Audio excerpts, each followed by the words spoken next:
Welcome to Rohila steno classes. आपका dictation शुरू होगा 3 सेकंड बाद। Ready start. आज़ादी के 75 साल बाद भी गरीबी, महंगाई और बेरोजगारी अगर देश के प्रमुख मुद्दे बनकर छाए रहे तो यह चिंता की बात होनी ही चाहिए। विपक्षी दल इन मुद्दों को अक्सर सरकार के खिलाफ राजनीतिक हथियार के रूप में इस्तेमाल करते आए हैं, लेकिन केंद्र में भाजपा की सरकार है और राष्ट्रीय स्वयंसेवक संघ के सरकार्यवाह अगर इन मुद्दों पर चिंता जताते हैं तो विचार करना ज़्यादा जरूरी हो जाता है।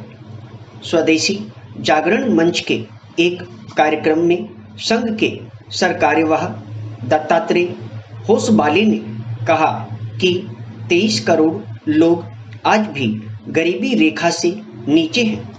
देश के बड़े हिस्से को आज भी साफ पानी और 2 समय के भोजन के लिए संघर्ष करना पड़ता है। पैरा होसबाले ने आर्थिक असमानता पर भी चिंता जाहिर की।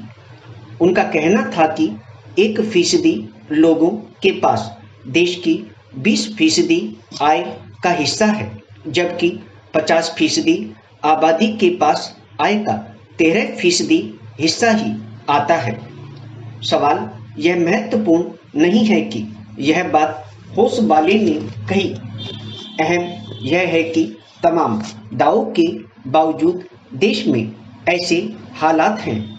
भारत दुनिया की 5वीं सबसे बड़ी अर्थव्यवस्था है, लेकिन क्या संसाधन सभी लोगों तक समान रूप से पहुंच पा रहे हैं? अगर नहीं तो क्या इस पर विचार नहीं किया जाना चाहिए? चंद उद्योगपतियों की पूंजी साल भर में दुगनी हो जाए और देश की बड़ी आबादी भोजन, पानी और दूसरी सामान्य सुविधाओं के लिए संघर्ष करती रहे, यह ठीक नहीं। हकीकत तो यह है कि वित्त, उद्योग और श्रम मंत्रालय की वार्षिक रिपोर्टों के आधार पर देश की प्रगति का सही मूल्यांकन नहीं किया जा सकता।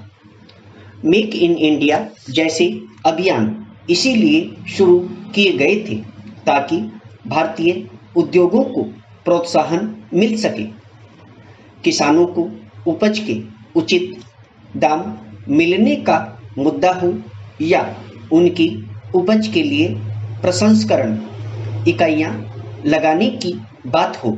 सरकारी वादों के मुताबिक जितना काम हुआ है वह ऊंट के मुंह में जीरा जैसे ही है।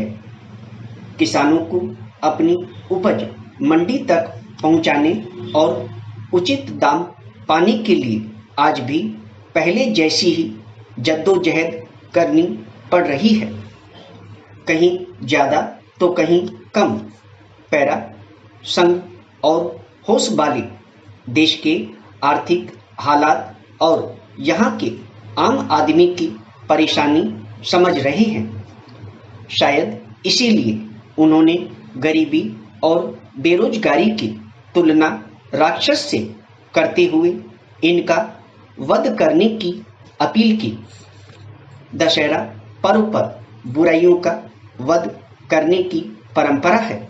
गरीबी और बेरोजगारी दूर करने के लिए सरकारें कुछ नए कदम उठाए तो देश की जनता को राहत मिल सकती है।